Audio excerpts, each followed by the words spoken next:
तो स्टूडेंट्स, आज की क्लास में हम लोग गति पाठ के अति लघुत्तरीय प्रश्नों को देखने वाले हैं। पहला क्वेश्चन देखिए क्या कर रहा है कि आवर्त गति किसे कहते हैं। तो इसकी परिभाषा यहाँ पे दिया ही है कि जब कोई वस्तु अपने गति के समय के निश्चित अंतरालों के बाद दोहराती है तो ऐसी गति को आवर्त गति कहते हैं। इसको लिख सकते हैं। क्वेश्चन नंबर 2 देखिए क्या कह रहा है कि जब एक उपग्रह वृत्तीय पथ पर एक चक्कर पूरा करता है तो उसका विस्थापन क्या होता है। तो जाहिर सी बात है, जब वृत्तीय पथ पर एक चक्कर पूरा करेगा तो जहां था वहीं पहुंच गया तो विस्थापन 0 हो जाएगा इसका। ठीक है, अगला क्वेश्चन देखिए, क्वेश्चन नंबर 3 देखिए क्या करे। एक पिंड जब सीधे ऊपर की ओर फेंका जाता है तब वह h ऊंचाई तक पहुंचने के बाद पृथ्वी पर वापस आ जाता है। तो पिंड द्वारा तय की गई दूरी, कुल दूरी और उसका विस्थापन क्या हो। तो जाहिर सी बात है, एक पिंड मान लीजिए पृथ्वी तल से यहाँ से ऊपर फेंका जा रहा है यहाँ h ऊंचाई तक। ठीक है, तो h ऊंचाई तक ये गया और फिर वापस आया तो कुल दूरी क्या हो जाएगी, कुल तय की गई कुल दूरी, तय की गई कुल दूरी जो होगी, कुल दूरी जो हो जाएगी वह h प्लस h 2h हो जाएगी और जहां गया वहीं पे आ गया तो विस्थापन क्या हो जाएगा, तो विस्थापन आपका 0 हो जाएगा। समझ गए। क्वेश्चन नंबर 4 देखिए। सीधे सड़क पर गतिमान एक बस 7 बजे प्रातः मूल बिंदु के रूप में स्टेशन से 3 किलोमीटर दूरी पर और 7:15 से -5 किलोमीटर दूरी पर थी, उसका विस्थापन क्या है। देखिए समझिए, सीधे सड़क पर गतिमान एक बस, देखिए सीधा सड़क हम लोग ले लेते हैं, इस पर गतिमान एक बस है, वह एक बस जो है 7 बजे प्रातः मूल बिंदु के रूप में स्टेशन से 3 किलोमीटर दूरी पर थी। अच्छा, मूल बिंदु के रूप में स्टेशन, अच्छा स्टेशन मूल बिंदु के रूप में है, ये स्टेशन है, एस से डिनोट कर देते हैं। 3 किलोमीटर दूरी पर यहाँ पर गई है। ठीक है, एस से ये डिनोट किए गए। 3 किलोमीटर दूरी पर यहाँ पे मान लीजिए गई है, यहाँ पर आ गई ट्रेन, यहाँ पे पहुंच गई और 7:30 बजे -5 किलोमीटर दूरी पर थी, यानी कि यहाँ से अब ये इधर आ गई, यहाँ पर आ गई, मान लीजिए ट्रेन अब यहाँ पे आ गई। कितना दूरी पर आ गई, तो यहाँ से यहाँ ये 5 किलोमीटर दूरी उल्टा आ गई। ठीक है, तो उसका विस्थापन क्या था, तो यहाँ पे विस्थापन आप लिख सकते हैं। विस्थापन क्या हो जाएगा जी, तो विस्थापन हो जाएगा यहाँ पर यह 5 - 3 किलोमीटर। ठीक है, यानी कि 2 किलोमीटर यहाँ विस्थापन होगा। यहाँ से मूल बिंदु से 2 ही किलोमीटर न दूरी पर होगी। समझ रहे हैं ना बात को। क्वेश्चन नंबर 5 देखते हैं क्या कह रहा है। कह रहा है कि कोई वस्तु त्रिज्या r के एक वृत्त पर चलती है और अपने प्रारंभ बिंदु से व्यासतः सम्मुख बिंदु पर पहुंचती है तो उसका विस्थापन और तय की गई दूरी क्या होगी। चलिए समझिए, ये देखिए वृत्तीय पथ हो गया, मान लीजिए यहाँ पर है ये, और ये चल कर अब फिर यहाँ अपने व्यासतः सम्मुख बिंदु पर आ गई, यहाँ से यहाँ पर पहुँच गई। तो यहाँ से यहाँ तक पहुँच गई, आपके पास त्रिज्या कितना दिया हुआ है जी, r दिया हुआ है। ठीक है, त्रिज्या r दिया है तो हमें क्या करना है, इसका तय की गई दूरी और विस्थापन। तो तय की गई दूरी देखेंगे तो तय की गई दूरी जो होगा, तय की गई दूरी वहाँ क्या हो जाएगा, तो ये अर्ध परिधि इसकी, तो क्या हो जाएगा पाई r ना हो जाएगा। और विस्थापन की बात करें तो विस्थापन ये सीधे सीधे दिख रहा है, यानी कि 2r हो जाएगा। समझ गए। तो क्वेश्चन नंबर 6 देखिए क्या कह रहा है कि क्या ऐसी गति हो सकती है जिसका औसत वेग 0 हो। तो देखिए, अगर हम लोग गति की बात करें तो गति एक अदिश राशि है, अदिश राशि है। अच्छा, वेग 0 हो सकता है क्योंकि वेग जानते हैं विस्थापन बटा समय, तो विस्थापन 0 होगा तो वेग 0 हो सकता है, लेकिन ऐसी गति नहीं हो सकती जिसका औसत वेग 0 हो। तो लिख सकते हैं कि नहीं, क्योंकि गति एक अदिश राशि है, अदिश राशि है, ये हम लोग यहाँ पे लिख सकते हैं। समझ गए। नेक्स्ट क्वेश्चन देखिए, क्वेश्चन नंबर 7। एक पिंड एक समान वेग से गतिशील है तो इसका त्वरण क्या होगा। तो जब एक समान वेग से गतिशील है तो जो प्रारंभिक वेग होगा वही अंतिम वेग भी होगा। तो अगर त्वरण की बात करेंगे तो प्रारंभिक वेग को क्या करते हैं, अंतिम वेग में से घटा लेते हैं और बट्टा में समय, तो 0/t यानी 0 ही ना हो जाएगा, यानी कि त्वरण 0 हो जाएगा, 0 होगा। समझ गए। चलिए नेक्स्ट क्वेश्चन देखते हैं। क्वेश्चन नंबर 8 में क्या रहा है कि एक साइकिल सवार का वेग समय अक्ष के समांतर एक सरल रेखा द्वारा निरूपित हुआ है, तो इस गति में सवार का त्वरण क्या होगा। तो समझ लीजिए, यहाँ देखो ये समय हो गया, ये आपका इस पे वेग दिखा रहे हैं, ये वेग समय ग्राफ हो गया ना। इस पर क्या कह रहा है कि समय अक्ष के समांतर एक सरल रेखा से निरूपित हो रहा है। तो इस कंडीशन में क्या होता है, त्वरण आपका क्या होता है जी, त्वरण। तो त्वरण एक कांस्टेंट रहेगा ना जी, एक अचर होता है, एक अचर होता है, त्वरण एक अचर होता है, ठीक है, क्योंकि उसमें बदलाव नहीं आ रहा, तभी ना ये रेखा ऐसे जा रही है। बदलाव आता तो ऊपर जाता, बढ़ता तो घटता तो नीचे जाता, इस तरह से, है ना जी। चलिए क्वेश्चन नंबर देखिए, एक पिंड के वेग समय ग्राफ से उसकी तय की गई दूरी आप कैसे ज्ञात करेंगे। तो क्षेत्रफल ज्ञात करके, क्षेत्रफल द्वारा न निकालते हैं, क्षेत्रफल द्वारा। हम लोग जानते हैं ना जी कि अगर मान लीजिए आपके पास ये वेग समय ग्राफ हो गया और ये कोई पिंड यहाँ से यहाँ ऐसे गति कर रहा है, प्रारंभिक वेग अंतिम वेग होगा, तो ये क्षेत्र का क्षेत्रफल ही ना क्या कहलाता है, तय की गई कुल दूरी या विस्थापन होता है। समझ रहे हैं ना। क्वेश्चन नंबर 10 देखिए, एक गाड़ी का ऑडोमीटर क्या मापता है, तो दूरी मापता है ना जी, तय की गई दूरी मापता है।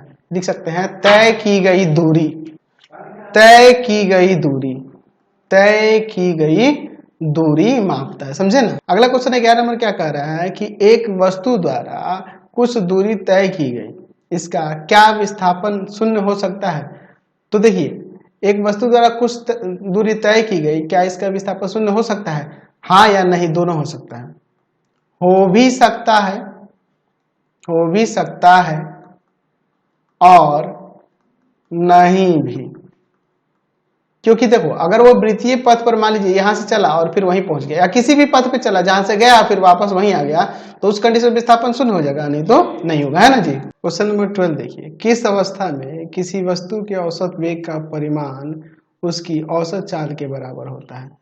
तो देखिए क्या कह रहा है कि किस अवस्था में वस्तु की औसत वेग का परिमाण उसके औसत चाल के बराबर होता है। तो यहाँ पे कह सकते हैं कि जब विस्थापन और तय की गई दूरी वह समान हो, बराबर होगी तब। यहाँ आंसर मैंने लिख भी दिया है, पहले से बुक में ही दिया है।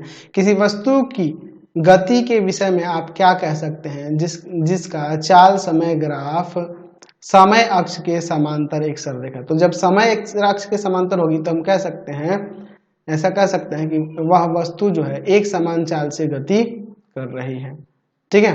चलिए अब इसके बाद देखिए क्या कह रहा है क्वेश्चन नंबर 14, किसी वस्तु की गति के विषय में आप क्या कहेंगे यदि दूरी समय ग्राफ समय अक्ष के समांतर रही है। तो यहाँ कह सकते हैं कि ऐसी स्थिति में कहेंगे कि वस्तु जो है स्थिर है, वह गतिमान नहीं है। क्योंकि समझो देखिए ये आपका दूरी हो गया और ये आपका समय होगा। दूरी समय ग्राफ पर समय अक्ष के जब समांतर कोई रेखा जाएगी तो यानी कि कहने का मतलब है कि उसकी दूरी में कोई परिवर्तन नहीं हो रहा है समय के साथ, इसका मतलब कि वो स्थिर है ना जी। और यही इसके ऊपर वाले में क्या था, चाल समय ग्राफ।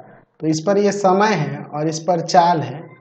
तो अगर हम लोग यहाँ पर समय अक्ष के समांतर कोई लेंगे तो इसका मतलब चाल किसी चाल से चल रहा है, वह एक समान चाल होगा, कांस्टेंट स्पीड से चल रहा है ना, यही ना देखेंगे। क्वेश्चन नंबर 15 देखिए क्या कर रहा है, किसी वस्तु के एक समान और असमान गति के लिए समय दूरी ग्राफ की प्रकृति क्या होती है। तो देखिए यहाँ पे क्या आ रहा है, आंसर भी दे दिया कि एक समान गति के लिए समय दूरी ग्राफ में एक सरल रेखा होती है, जबकि असमान गति के लिए जो समय दूरी ग्राफ समय के साथ वस्तु द्वारा तय की गई दूरी रेखा परिवर्तित दर्शाती है, वो उसमें चेंज होते रहता है। ये सरल रेखा होती है जब एक समान गति होती है तो, और इसमें चेंज होता है, रेखीय परिवर्तन दर्शाता है, रेखीय परिवर्तन ऊपर नीचे ऐसे इस तरह से दिखाता है, ठीक है, या फिर वक्र के रूप में दिखाएगा, जैसे भी हो वो इधर उधर दिखाएगा। चलिए क्वेश्चन नंबर 16 देखिए, चित्र में देखिए यहाँ पे क्या कर रहा है, चाल समय ग्राफ चार स्थितियां दिखाई गई हैं। किस स्थिति में चाल नियत है, तो किस में नियत है जी चाल, तो यहाँ पर हम लोग तीसरे वाले में कह रहे हैं कि चाल नियत है। फर्स्ट का आंसर हो जाएगा तीसरे में, ठीक है। चाल घट रही है, चाल घट रही है, तो दूसरे में किस में चाल घट रही है, पहले में चाल घट रही है, तो दूसरे का आंसर हो जाएगा पहला। चाल बढ़ रही है, तो चाल बढ़ रही है तीसरे में, तो दूसरे में, तीसरे का आंसर हो जाएगा दूसरा। चौथी स्थिति में क्या हो रहा है, तो चाल बढ़ के फिर स्थिर और फिर घट रहा है। चार में क्या हो रहा है कि चाल बढ़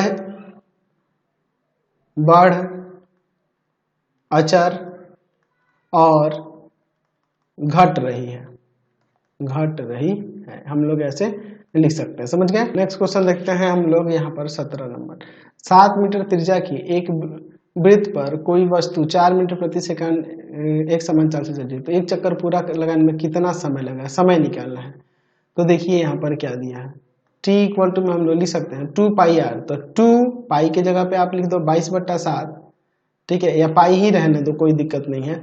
और यहाँ पर त्रिज्या है आपका 7 मीटर और बटा में आपका 4 मीटर प्रति सेकंड, है ना। तो यहाँ से कट जाएगा आपका ये लो, यानी कि 7/2 पाई सेकंड हो जाएगा। चाहो तो आप यहाँ पर इसके आप पाई का मान 22/7 रख सकते हैं, तो यहाँ पे 7 से 7 कटा, इससे कर देंगे 11 सेकंड हो जाएगा।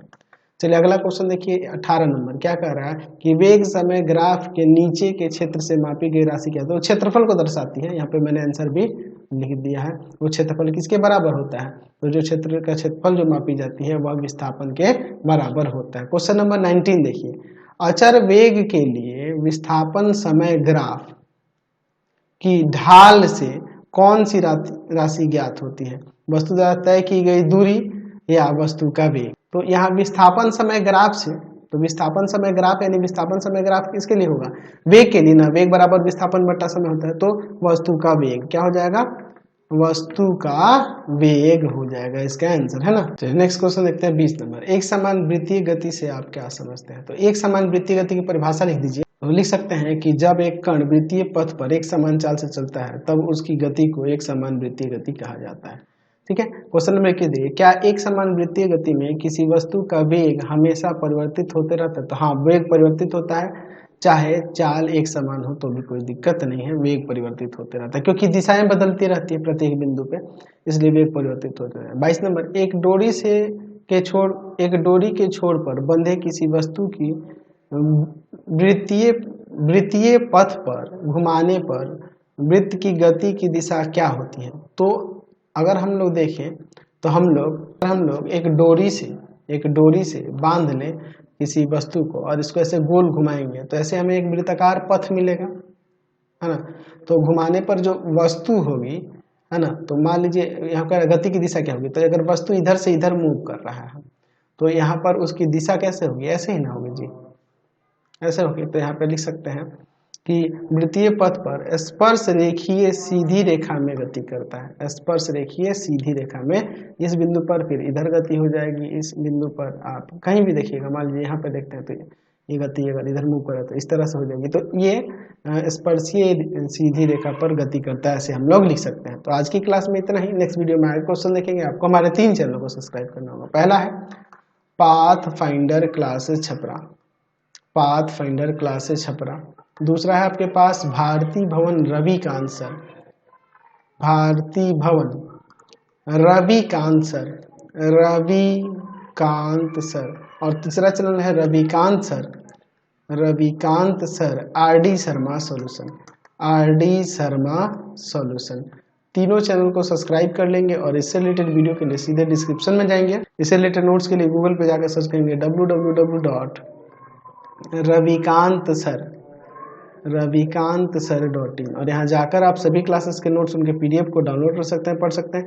इंस्टाग्राम और फेसबुक पे जाके पाथ फाइंडर क्लासेस छपरा को लाइक एंड फॉलो करना नहीं भूलेंगे। Thanks for watching the video. Comment करके जरूर बताया करें कि हमारे चैनल्स के वीडियोस आप सभी को कैसे लगते हैं।